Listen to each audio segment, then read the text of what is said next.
네, 선생님들 안녕하세요. 저는 이번에 서울 지역에 합격한 입니다. 네. 네. 작년에 저도 강의실은 좀 달랐지만 합격자 사례 발표 들으면서 도움을 많이 받았기 때문에 오늘 제가 하는 발표가 작은 도움이 될 수 있으면 좋을 것 같아요.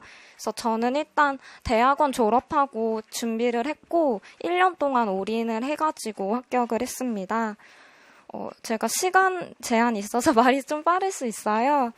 네. 그래서 제가 생각을 해봤어요. 지금 제한된 시간이고 또 1년 동안 공부한 거를 다 말씀드릴 수는 없으니까 어떤 부분을 말씀드리면 좋을까 고민을 좀 해봤어요. 그래서 제가 작년에 합격자 사례 발표를 들을 때 궁금한 게 되게 많았는데 그 중에서도 어떤 게 가장 궁금했냐면 스터디를 어떻게 운영해야 되는지가 저는 제일 궁금했어요. 왜냐하면 합격 수기를 보면 스터디 도움을 많이 받았다는 얘기도 있었고 실제로 관리반 선생님들이 많이 합격하셨다고 들어가지고 이 부분이 제일 궁금했거든요. 그래서 저는 오늘 발표 때 저희 스터디에서 어떤 식으로 스터디 공부를 했는지를 말씀드리도록 하겠습니다. 네. 그래서 제가 관리반 시험을 보기 전에 1, 2월 달에도 스터디를 하기는 했는데 그 약간 모이기는 했는데 개인 공부처럼 진행이 된 감이 있어서 3월 달부터 말씀을 드릴게요. 네, 저희는 3월 달부터 일단 그 스터디에 밴드를 만들어서 인증하는 것부터 시작을 했어요. 그래서 약간 서로 마음이 해이해지지 않게 생활 스터디 개념으로 아침에 일어나서 개념 인출하는 스터디를 했어요. 그래서 가장 일찍 일어난 사람이 중요한 개념을 물어보면은 다들 시간 내에 그 답을 다는 인증을 한번 했었고, 그리고 논술 다시 쓰기를 진행을 했었는데 제가 알기로는 이제 논술 문제가 없어진다고 들어가지고 이 부분에 대해서는 설명을 하지 않도록 하겠습니다. 네, 그래서 왼쪽 사진이 저희 개념 인출했던 거고 오른쪽은 이제 논술했던 거예요. 네. 그 다음으로는 저희는 이제 스터디를 수업 전에 한 8시 40분까지 와서 하는 오전 스터디를 했었고 수업이 끝나고 오후 스터디를 진행을 했었습니다. 그래서 오전 스터디는 10문제씩 각자 형성평가를 만들어 왔어요. 이진영 교수님이 나눠주시는 형성평가 문제를 참고를 해가지고 거기에 나오지 않았던 문제로 각자 만들어 와서 문제를 나눠가지고 풀었어요. 네, 그리고 이게 저희가 만들었던 문제 예시예요. 네. 그리고 오후에는 이제 형성평가 구두 인출을 했는데 저희가 다음 달부터는 아마 종합이론을 나갈 거예요. 근데 종합이론 공부를 하다 보면은 이전에 기본 이론 때 뭐 배웠었는지 기억이 잘 나지 않더라고요. 그래서 1, 2월 달 형성평가를 집에서 각자 공부해가지고 오후 스터디 때 만나서 짝을 지어가지고 1대1로 문제를 묻고 답하는 스터디를 했어요. 그래서 과목을 맞춰서 수업 시간에 가족상담 종합이론을 했으면 오후에는 기본이론 형성평가를 공부해서 종합이론이랑 기본이론이랑 함께 기억할 수 있도록 했습니다. 네. 그리고 5월달, 6월달 스터디는 기본적으로는 3, 4월이랑 비슷한 방식으로 진행을 했어요. 다만 차이점이 있다면 오전 스터디 때 이제 형성평가 하는 거 외에도 쪽지로 구두 인출을 했어요. 그래서 지난주에 배웠던 과목을 n분의 1로 하고 제가 맡은 범위가 정신분석, 행동주의, 인간중심 상담이면 형성평가 10문제를 만들고 구두 인출용 쪽지를 만들었어요. 그래서 모여가지고 문제를 시간 내에 풀고 그 시간이 지나면은 그냥 구두 인출을 해서 서로 쪽지를 뽑고 답하는 시간을 가졌습니다.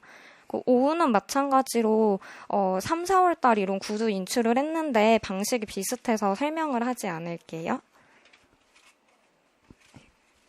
다음으로 이제 7, 8월 달 스터디는 어떻게 했냐면 오전 스터디도 마찬가지로 구두 인출을 했어요. 네, 제가 좀 빨리 하고 있는데, 1, 2월 달에 기본 이론하고 3월 달부터 6월 달까지 종합 이론 강의를 듣고 나면은 이제 저희 전공 이론 강좌는 다 끝나거든요. 그러면 7월 달, 8월 달에는 전 과목에 대해서 일주일에 한 과목씩 교수님이 예상 문제를 만들어 주세요. 그래서 이 시기부터는 문제풀이 강의가 시작이 된다고 할 수 있어요. 그래서 저희는 그 주에 예를 들어서 상담 이론과 실제 문제풀이 강의라면은 오전에 그 과목에 대해서 구도 인출을 이제 범위를 정하지 않고 그 과목 내에서 자유롭게 진행을 했어요. 그리고 오후 스터디 때는 저희가 기출 분석을 했어요. 아마 3월 달부터 6월 달까지 기출 분석 강의가 또 병행이 될 거예요. 그래서 전문 상담 과목에서 지금까지 임용고시에 출제됐던 문제를 다 같이 풀어보고 교수님이 해설 강의를 해주시는데 그때 저희가 들었던 얘기가 기출 분석이 정말 중요하니까 꼭 한번 해보라는 말씀을 많이 들었거든요. 그래서 저희 조에서는 이제 7월 중순부터 9월 말까지 기출 분석을 진행을 했어요. 그래서 이게 저희 조에서 만들었던 기출 분석 자료인데 저희가 기출 분석이 중요하다고는 들었는데 어떻게 분석을 해야 되는지에 대한 가이드라인이 없어서 많이 헤맸었거든요. 그래서 이 부분을 조금 더 설명을 해드릴게요. 그래서 이게 저희가 기출 분석했던 예시 자료이고 기준을 3가지로 나눴어요. 출제 영역, 내용 정리, 예상 문제 3가지 기준을 가지고 정리를 했는데 양이 많은 경우에는 2주에 걸쳐서 진행하기도 했는데 보통은 일주일에 한 과목씩 분석을 끝냈어요. 네.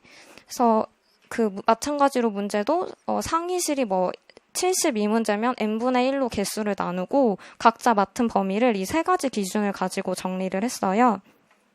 그래서 출제 영역 같은 경우에는 여기 보면 37번, 38번, 39번이 엮여 있는데 다 동일한 개념을 물어보는 문제여서 묶어서 정리를 한 거예요. 그래서 이 출제 영역 같은 경우에는 출제된 이론이 뭐고 주요 개념이 뭔지를 위주로 정리를 했고 그래서 여기서는 인간 중심 상담에서 심리적 문제 발생 과정을 묻는 문제들이었어요.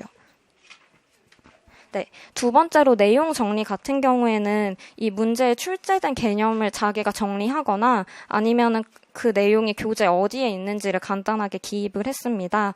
그리고 출제 문제를 이제 자기 나름대로 분석을 했는데 문제 분석 예를 들면 이 문제에서 요구하는 사항이 뭔지 그리고 저희가 키워드 채점을 하잖아요. 이게 정답으로 인정되려면 어떤 키워드가 들어가야 되는지 분석을 해봤고 그리고 이게 자기 머리에서 인출을 하는 과정에서 오개념이 인출될 때가 있잖아요. 이 정답이랑 헷갈릴 수 있는 함정 개념이 뭔지 등에 대해서 각자 내용을 정리를 해봤습니다.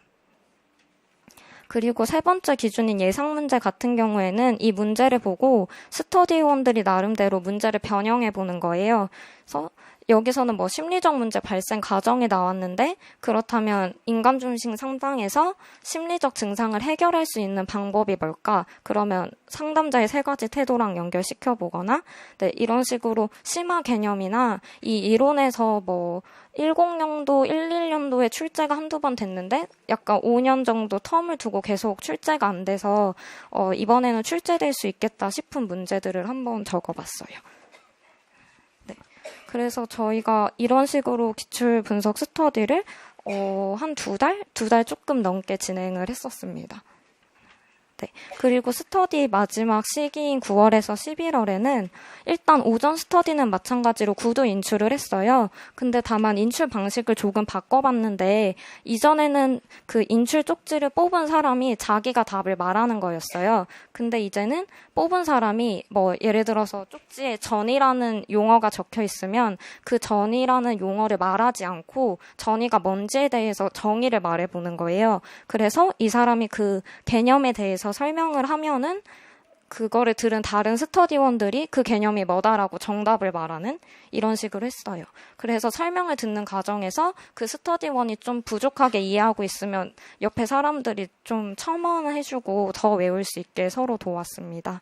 그래서 이렇게 하니까 다른 사람들이 인출 쪽지를 뽑았을 때 내 차례가 아니라고 좀 안도하고 있는 게 아니라 같이 스릴을 느낄 수 있어서 저는 좋았던 것 같아요. 그리고 저희가 오후에는 이제 한끝 구두 인출을 하고 DSM을 암기했어요.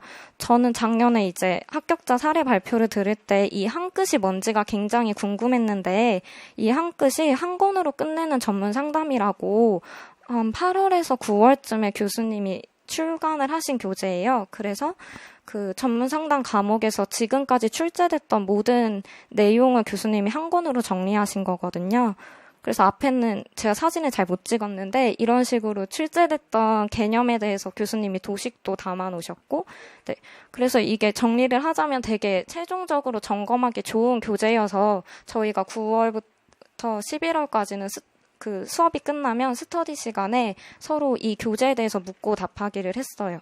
네, 이때는 저희가 1월부터 공부를 했으니까 머릿속에 든 게 많아야 한다는 일념 하에 과목을 따로 정하지는 않았고 이 교재 아무 페이지를 펼쳐가지고 그 페이지에 중요한 개념이 있으면은 스터디원들한테 서로 물어보고 답하게 했어요.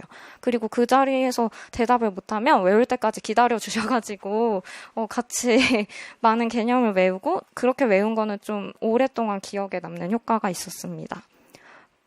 그리고 DSM은 작년에는 DSM이 정말 쉬운 걸로 한 문제가 나와가지고 조금 공부한 보람이 없었는데요. 그래서 저희는 이제 DSM도 나중에 교수님이 손에 잡히는 진단 기준이라는 작은 책자로 공부를 하게 도와주실 거예요.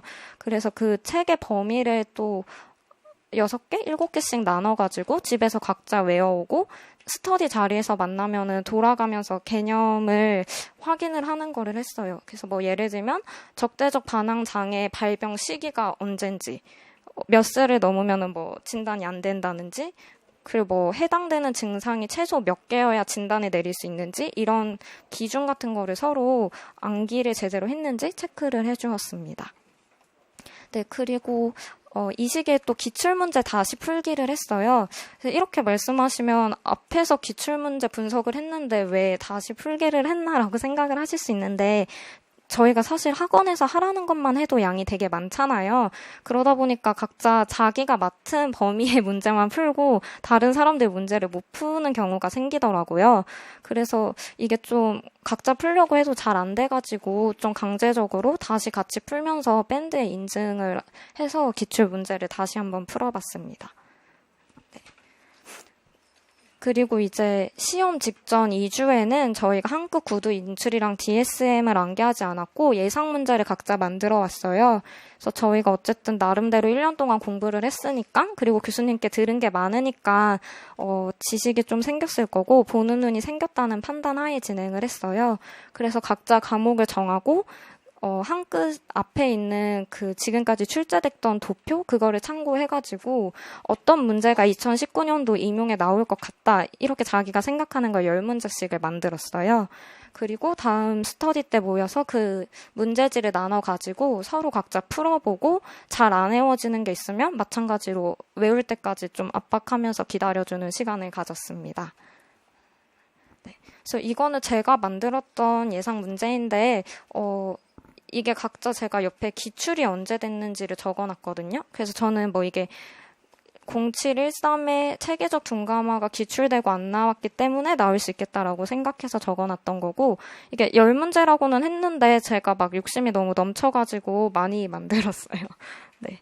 그래서 저희는 이런 식으로 스터디를 1년 동안 진행을 했었어요. 그래서 저는 스터디 선생님들이랑 같이 공부하면서 되게 도움을 많이 받았고 저는 그래서 스터디에 대해서 마지막으로 말씀을 드리자면은 스터디가 잘 운영이 되려면 일단 스터디원들이랑 많이 논의를 하는 게 필요할 것 같아요. 왜냐하면 저는 정말 좋은 선생님들을 만났고 공부가 되게 스터디 진행이 잘 됐다고 생각은 하지만 네, 그럼에도 불구하고 제대로 하고 있나라는 생각이 들 때가 많았거든요. 그래서 이런 순간이 올 때 스터디원들이랑 많이 논의를 하는 게 방향을 점검하는 게 도움이 될 것 같습니다. 그리고 개인적으로 할 수 있는 공부보다는 다 같이 모여서 할 수 있는 공부를 하는 게 더 시너지 효과가 날 것 같고 또 옆에 계신 스터디 선생님이 너무 잘하셔서 막 경계가 될 수는 있지만 서로 윈윈 자세로 자료를 공유하는 게 더 많이 공부를 할 수 있게 되더라고요. 그래서 이런 점을 한번 마음에 염두에 두어주시면 좋을 것 같아요. 네, 그래서 저는 이제 발표 시간이 다 되어가지고 네, 스터디에 대한 얘기는 이제 여기까지 마치면 될 것 같습니다. 네, 선생님들 모두 공부 열심히 하셔서 꼭 원하시는 결과 얻으시길 바랄게요. 네, 감사합니다.